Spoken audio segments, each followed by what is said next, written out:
And go. Keep going down, nose down, about there. Hold that picture there. Okay, squeeze back to about level flight there. Nice and gently, and then pull quite hard back, harder back. There you go. Look up for the horizon, there it goes.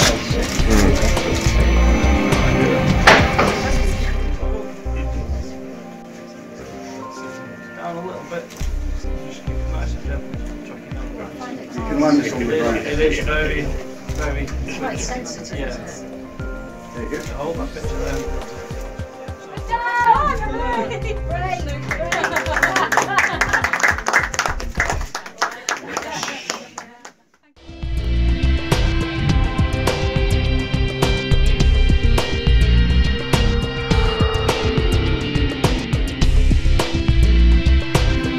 And then there are different speeds at which you what we call rotate, in other words, pull back so that you have enough lift to take on. So I was just asking Charlie, my instructress, what those things were, and then you obviously have full power to fly.